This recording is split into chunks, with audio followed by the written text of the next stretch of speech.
So, okay, let's get started. Do my intro as you've probably heard on the podcast before. Hi, I'm Tyson Franklin, and welcome to this week's episode of the Podiatry Legends podcast. Podcast designed to help you feel, see, and think differently about the podiatry profession. With me today is someone very, very interesting. It's Dr. Sami Tabib, and he is the first podiatrist I've had on from the United Arab Emirates. So, Sami, how are you doing today?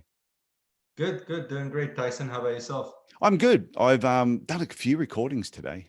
Actually, this is my third one today, and I've got a few more to do later on tonight. So it's sort of it's good when they're all together. It's good when they're all on the same day because you've got everything set up. You know the sound is right. The only thing I've done differently at the moment is I'm sitting down for this one instead of standing up because I was at kickboxing last night and I've got a sore knee. So I was standing up for the other two, and all of a sudden I'm going, geez, my knee's getting sore. So I thought I'd sit down for this one. So you've got a very interesting story. So for starters, can you just take us through what got you into podiatry in the first place? And I take it all your study was done over in the United States. Yeah. It's the fact that my background is from this part of the world.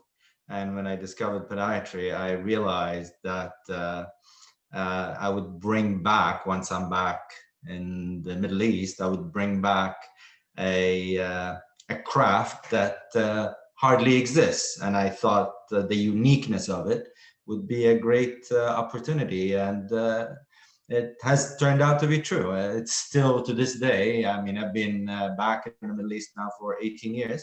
And to this day, still podiatry is rare. And I am a rare commodity, which I like. It sounds like when I had Sanjay on from India, and he was the same sort of thing. He found out about, like, he'd already done medicine, did surgery, and then found out about podiatry, and then went over to America, learnt the skills, and then brought that back to India because he said it wasn't there, and now it's something that is slowly evolving. So, how old were you when you decided that you were going to go to America and learn podiatry? Oh, I went to the States when I was 17 years old. Finished my high school. I'm originally from Libya. I left Libya at 17. Finished my high school, did my undergrad, and then started podiatry in 1991. I guess I was in my early 20s then, and qualified in 95. Did my residency, practiced in the US for a few years, and then came back here. Okay, so. And that was always the goal, even when you first started. Yes, that you said, yes. I'm going to bring it back. Knew I'd go back. I remember I was doing an internal medicine rotation at St. Joseph's Hospital in Queens, and the internist was originally from Pakistan, and we were a few students, and he said, "What are you going to do? What are you going to do?" And I told him, "I'm going back home," and he laughed at me. He says, "No one goes back." I said, "I will." What was the lure to? What was it that you wanted to go back to where you are now because you liked the area, or you saw it was a good business opportunity to bring? No, I always liked being from. I always liked this part of the world. I always wanted to be back here. I don't know why. Is it my upbringing? Is it? I always thought I would come back. I guess you always, it's a human instinct to always want to go back home. I guess that's. Yeah, but you always see that when you're watching American movies, for example, and they'll always talk about the neighborhood, especially if they're from Jersey or those sort of areas. That they might move away, but people always come back to the old neighborhood. Yeah. And I suppose it's even myself. Like, I'm a born and bred Queenslander, state of Queensland. The thought of ever leaving Queensland I could probably do it, but I think I'd always want to come back to Queensland because I like the tropics. I like warm weather. Yeah. Cold weather that I do not get on. The weather is not an attraction here, especially in the summer. It can get quite hot. We get 6 good months, but heat is an issue here. But you learn to live with it. Weather is an issue everywhere in the world. I mean, like you said, where I was in the US, it used to be cold, so there's always a drawback, but you can't dwell on it. Oh no, well, where I am in Cairns, yeah, in the tropics, for about probably 4 months of the year, it is, yeah, quite hot, humid. So anywhere from down south, if they came up this time of year, like right now, they'd be going, no, no, this is just ridiculous. How do you live in this?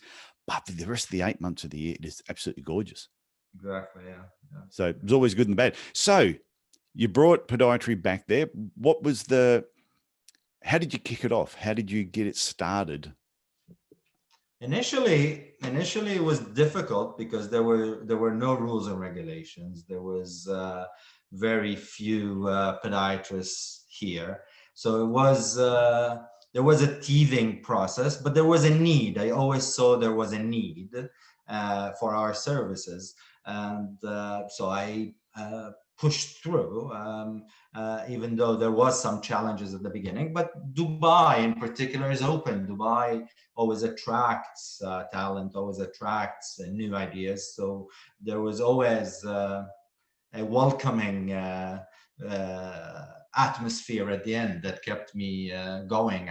There was certain points where I thought, I should just go back to the US. This is Yeah. difficult, but I persisted through, which I'm glad I did.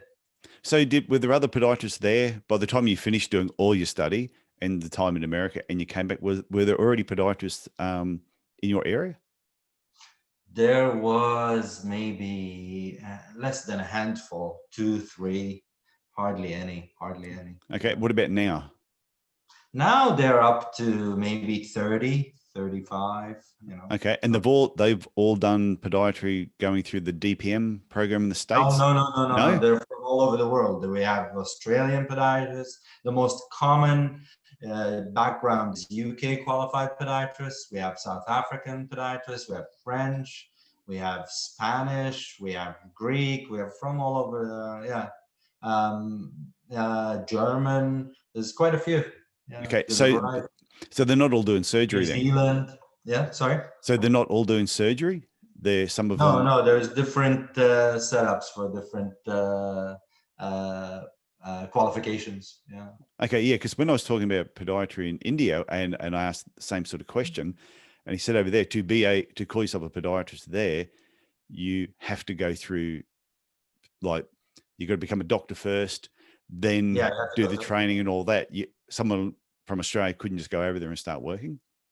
Yeah, no, here you would, coming from Australia, you'd be able to start, you'd sit for an exam and you'd pretty much be able to do most of the stuff that you're doing in Australia, nail surgery, warts, etc. Orthopedic surgery, bunions, etc. No, but yeah, well, I think if I haven't done one before, I probably wouldn't start. Not a good idea. Yeah, I know my limitations. Yeah. And legal responsibilities as well. Exactly. Yeah. So has it, from you studying there, like, so there were a few struggles. What were some of the struggles you went through early on when you were, because you said at some stage you sort of thought about, this is too hard, I should just go back to the States. The most difficult is insurance companies recognizing you, the regulations, the restrictions. I had to give up certain things that I used to do in the States that I couldn't do here anymore because they are the domain of orthopedists. So there was a few things that were challenging at the beginning, but like you always say on your podcast, I found a niche, something that I do well, and I jumped on it, which was ingrown toenails. I found early on that people here go to saloons, get an infected ingrown toenail, and end up in the operating room under general anesthesia having the whole nail removed. I'm like, whoa, I can come right in the middle here. So is that the main surgery you do? That really pushed me through when I found that niche. So is that the main surgery you're doing is nail surgery? Yes. And every day still, to this day, I still get the same story. The other day, a young chap comes in and he said, I'm just here for a second opinion. What is it? He said, I saw a surgeon 2 days ago. I have an ingrown toenail, and they said they needed to remove my nail. I'm booked tomorrow for surgery under general anesthesia, and I'm here just to see what would you do and what's the cost, etc. And it was a mild ingrown toenail that took me, 5 minutes to do. So after it was done, and he calls his mother, she's like, what, so what is it? When is he gonna do it? When are you gonna be booked? He's like, it's done already. It's like, what? It's done? What? So this was the drive. This was, and there was a few other things other than ingrown toenails. So that we as podiatrists come in and just solve so easily, even corns and warts, that other specialties just blow up and make so complicated for people. So the other surgery. So when you said that the orthopedics had sort of put up a few roadblocks for you, was that like your bunion surgery? Yeah. Had that so are you able to do that now, or they've still got the roadblocks up? That with anything to do with the bone now. Right, okay. Yeah. So for the past 18 years, you haven't been allowed to do any of that, and you still can't. No. And to tell you the truth, just like you hate ulcers. Oh, do you know that you have listened to the podcast, haven't you? Everybody in the world now knows I don't like ulcers. I never enjoyed major surgery. I used to do it in the US, but I never thought it was for me. So it was a blessing in disguise. I was disappointed at the beginning to stop doing it, but to tell you the truth, it was a stressful event for me that I guess you have to be built for it. I'm not sure. Yeah, I've had this conversation a lot with a lot of the podiatrists in America, and some just loved going through the DPM program, doing the residency, and then they wanted to be surgeons, and they just really love the whole surgical aspect of it. But then I've spoken to other ones, not just on the podcast, but because I go to America every year, except this year. And there's been a number of them that he just said, I don't really like it. I never really liked it. I did it because I had to. But the day I could just say, I don't have to do surgery anymore, they didn't do it. They would refer it off to somebody else, and they just concentrate on nail surgery, orthotics, sports, biomechanics. Yeah, it's much more peaceful. I'm happy this way. I don't have stressful days anymore. It's really, it didn't happen by choice, but I'm really happy that it worked out that way. Yeah, I'm surprised more podiatrists have not. Most podiatrists in Australia do nail surgery, but I'm surprised more of them haven't made that a real emphasis of their clinic and really just push that message, because it is something that we do far better than anybody else. And exactly. I heard the same thing. I've had patients that have come in who'd been under general anesthetic, seen an orthopedic surgeon to get a toenail removed. And I'm going, you're kidding me. It's like, talk about overkill. Yeah. So it happens in Australia as well, huh? Well, yeah, because it's just, or I actually sat in and watched a GP, just a general doctor. I happened to be at his clinic, and he said, oh, I'm about to do nail surgery on someone. Do you want to come in and watch? I went, oh yeah, I'll see how you do it. I sat in there and watched him, and I almost passed out with how just, he took the whole nail off. Like, he didn't take the whole nail off. He just did a wedge resection, but he did the whole thing with a 15 scalpel blade. Oh God. He pretty much got the person's toe, jammed it. He gave him a local anesthetic, but it jabbed him about 8 times around the toe to make it all numb. And I just said, I'm just going to watch. Then he got the 15 blade, and down on the base of the nail, he jammed the 15 blade into their toe and just ripped it back towards himself. Wow. And then got the scalpel underneath and just cut the whole thing out. And I'm just going, and the patient's looking at me going, what's wrong? I go, oh my God. I said, this is making me sick. Yeah. I said, it was brutal. And he said, would you have done it differently? I went, oh, just slightly. Just a little bit. Just a little bit.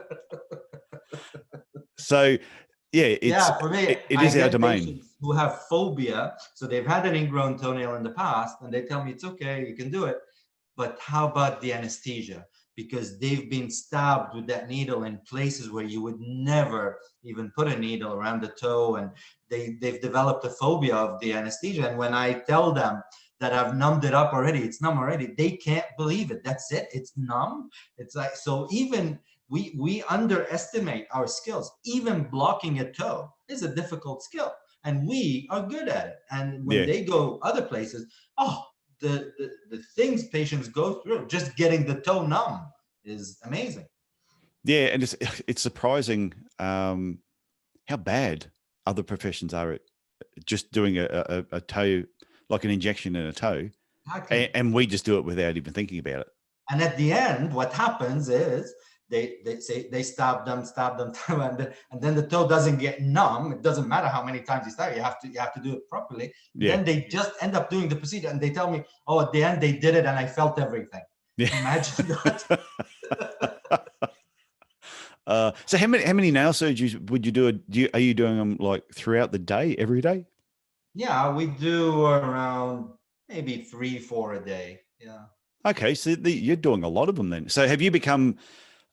Is it just your clinic or all podiatrists in, but like in your area are all doing nail surgery, or is it something that you have No, sort of all you of are them the are ingrown nail doing it, man? but I'm pushing it. I've developed a reputation that I make it easy, that I make it quick, and most podiatrists here are doing the same thing, and they're doing it well. And the good thing here, those who are not, comfortable with it are doing other things. So I never hear of any issues really. Podiatrists here have a good reputation, to say the truth.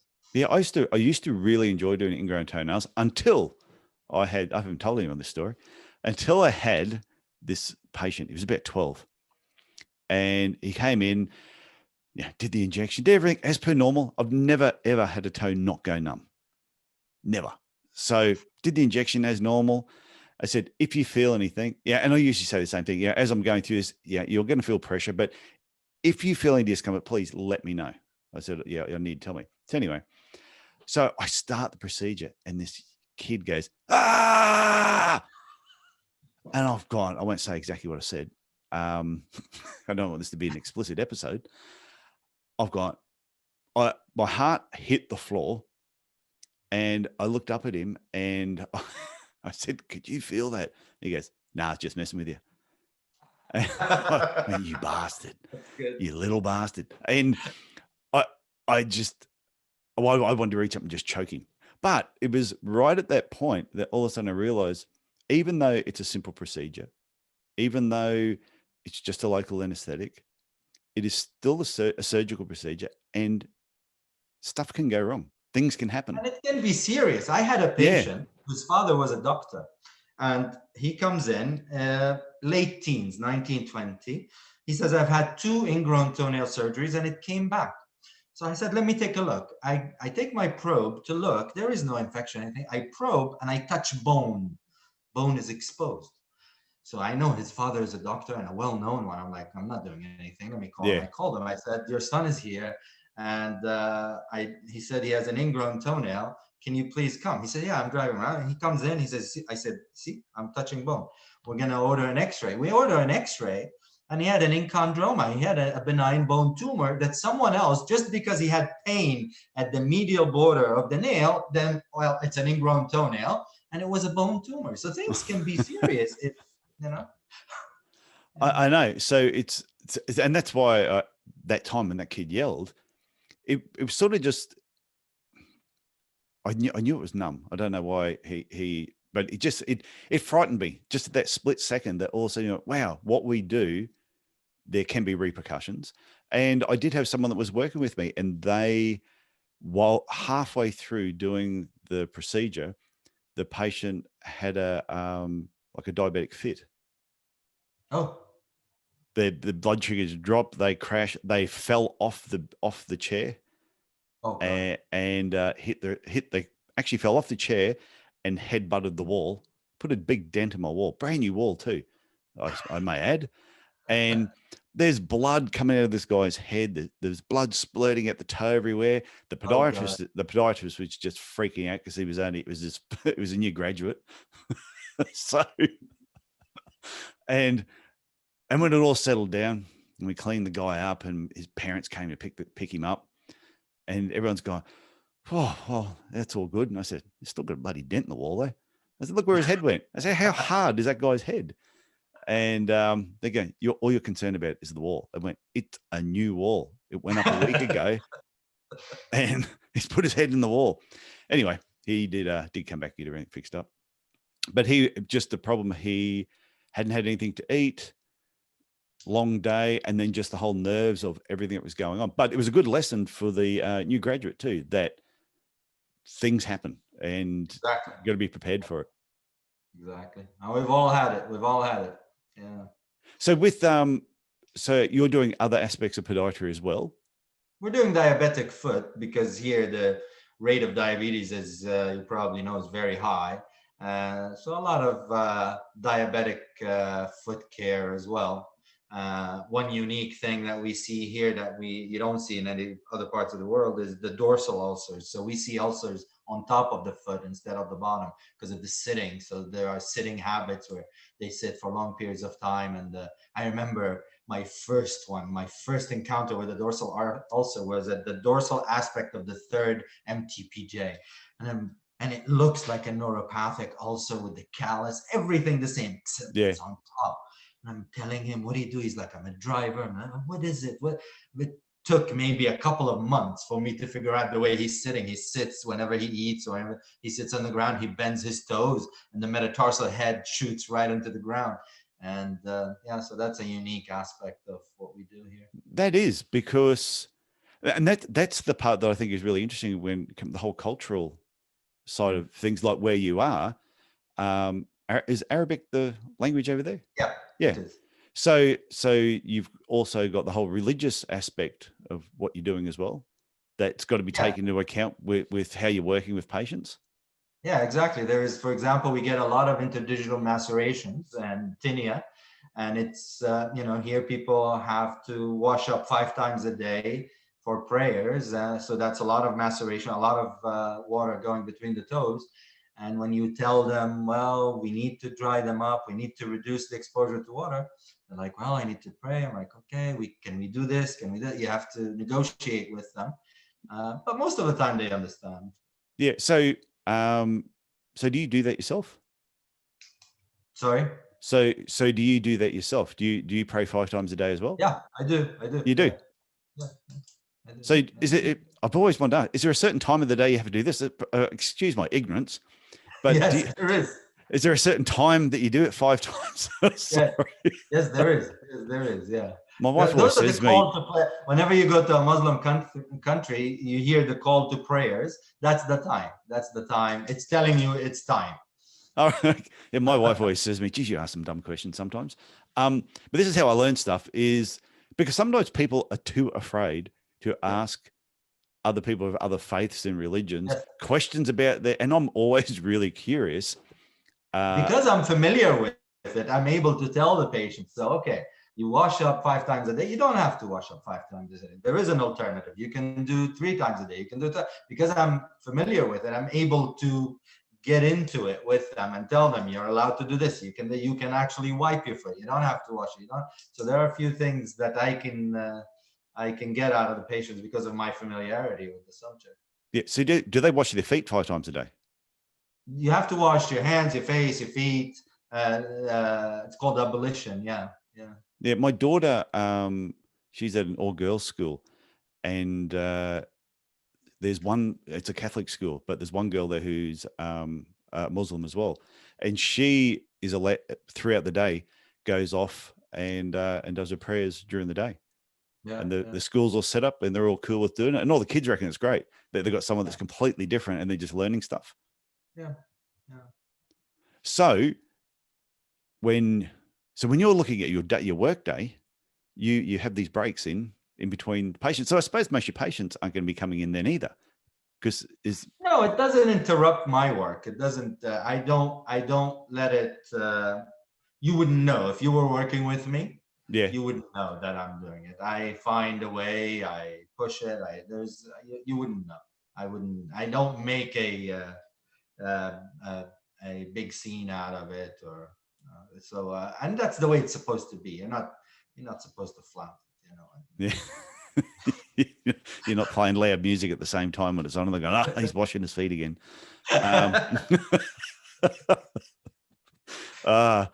Geez, I say some things.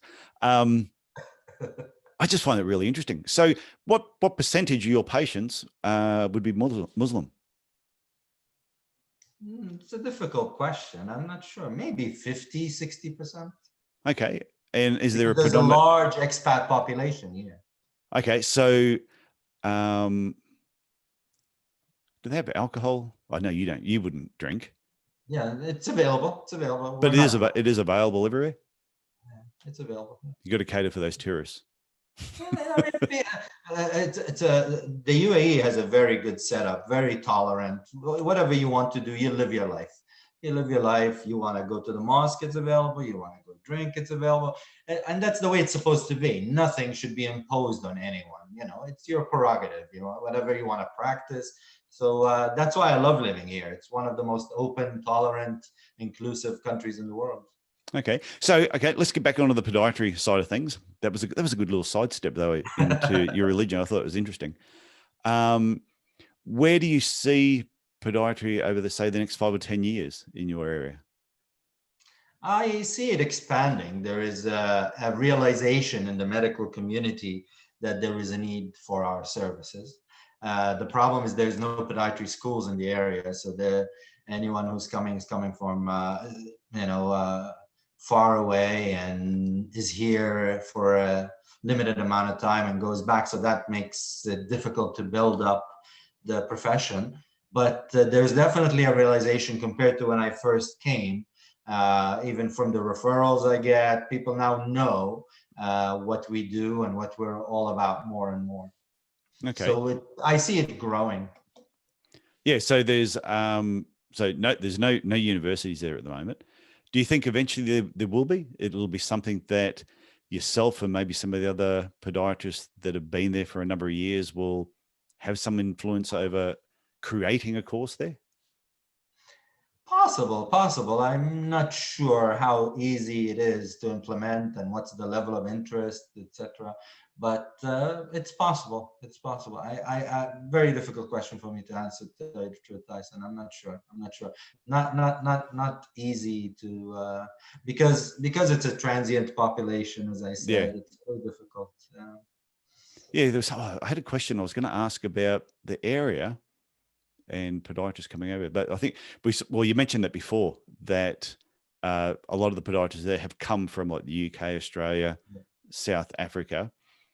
Is it and you said that you mentioned before about diabetes, the ulcers on top of the foot. That's how we got onto the religion type thing, the religion questions.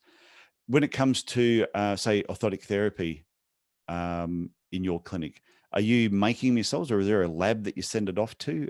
How's that work over there? I send my casts and scans to a lab in the UK. So there are here, I guess if you'd call them labs that make orthotics. I don't like to make them myself. I can do adjustments, etc. But I send to a lab in the UK. That gives us a turnaround period of around 2 to 3 weeks, which makes it a little difficult for patients. It's a little bit long, but that's what I do because the lab I've dealt with for a long time, the quality, the prescription, etc., is something I'm comfortable with, so I continue to do that. Okay, so in your practice, how many staff do you have on board working with you? We have around 10. Okay, so have you got another podiatrist with you, or are you solo? Yeah, we have 2 more. Yeah. Okay, and so did they come from the States as well, or where did you get them from? One from Belgium and one German. Oh, geez, it is a mixed bunch over there, isn't it? Yeah, that's the way it is here. It's very mixed. But is Dubai like that? Like, United Arab Emirates, is it like that? Where you said there's a big expat population, you're like about 40%. Is there predominantly like one country where they seem to be coming from, or it is really just a mixed bag? I think the highest from Europe is the UK. So a lot of people from England and Scotland and Ireland, a lot of Australians, and a big Southeast Asian population, Indian, Pakistani also. So those are the main nationalities, and then you can find everyone else. You will find people from countries that you've never even heard of here. I mean, I had a patient from Bolivia last week. I never met anyone from Bolivia. So Yeah, I think when I went to the UK last year, I think I went via Dubai. Mm-hmm. I think on the way from, I can't remember where I left from. I think it was Brisbane. I think it went Brisbane, Dubai, London. Yeah. And it was it was the first time I've sort of gone that route before, and completely different airport. And I've never seen, because you know how they wear the there are a lot of people wearing like traditional at the airport. I didn't realize how many pockets those things had. You know, they got the big gown. I just thought it was like a big, you know, it's like a tablecloth, and then thinking, oh, but all of a sudden there's a guy walking through the security, and it went off. And they said, oh, you got anything in your pockets? I've never seen so many secret passages where all this things coming out. It was, it was actually an experience going through such a different airport compared to just where I'd normally travel. Because normally I go over the States each year, but I went to the UK first, then the States. Yeah. So it was a different pathway. So, so I asked you about where you see podiatry in the future. What if you could make any major changes with how podiatry is done over there? Is there anything in particular that you wish you were doing that you're not doing now? In terms of practice, things that I wish I would be doing. Yeah. So are there things that like? That's why when I was asking about orthotics before, if you were making them, if you were doing them yourself or sending them away. I wish we'd had a proper lab here. I wish we'd had, you know, a good orthotics and prosthetics lab here. Some of my colleagues may disagree with me and say, no, we have decent labs and some people who are making good orthotics here. But yeah, that's the one thing that we are missing probably. Okay. So remember when we started this and I said, at a certain point in time, I will ask you a question. So here's my question is, if somebody's listening to this now, have you got one piece of inspirational advice that you would give them? Yeah, I get a lot of interest from podiatrists who want to come and practice in this part of the world. My recommendation is make sure you know what you're getting into. Don't think that, you know, yeah, I'm coming to the rich Gulf and I'm going to make a lot of money. And there's a lot of things you have to consider, but it is it's a good place to live. One of the better places to live in the world here in the UAE. And I recommend it highly for those who are motivated. And there is a big need for our services here, definitely. Yeah, so I've had friends that have gone there for holidays, and they said it's amazing. This is an amazing place. It's fantastic. Beautiful. Yeah, it's beautiful. And I was going to say that if people wanted to reach out to you and ask you any questions about it, what's the best way for them to connect with you? My website, DubaiPodiatrist.com.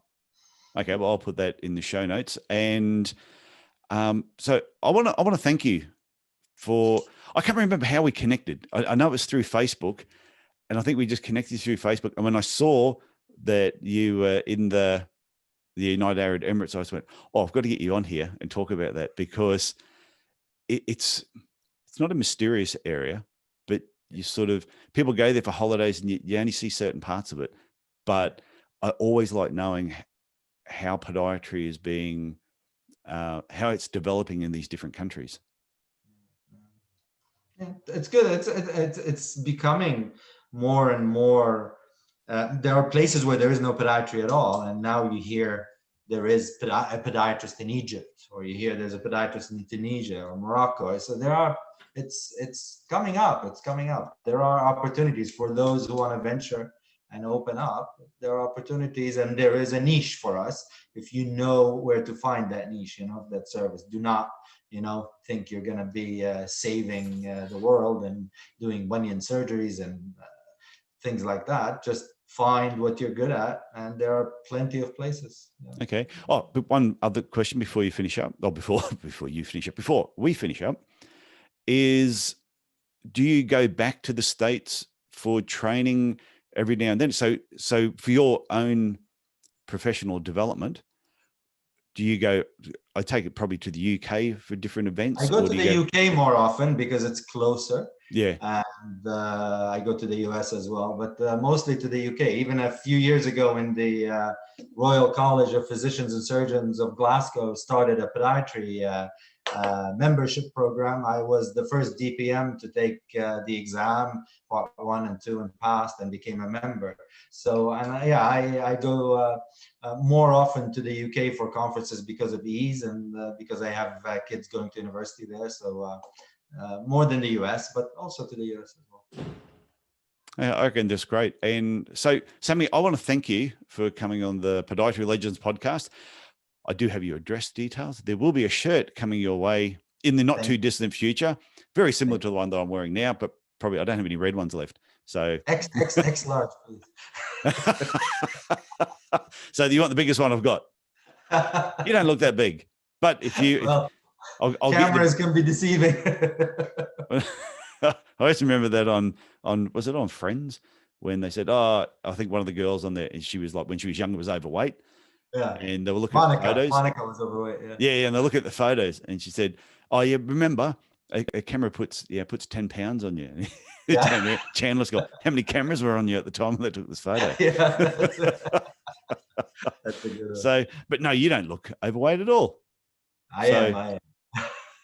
Aren't we all? Like I hide it well. Okay. So thank you very much for coming on.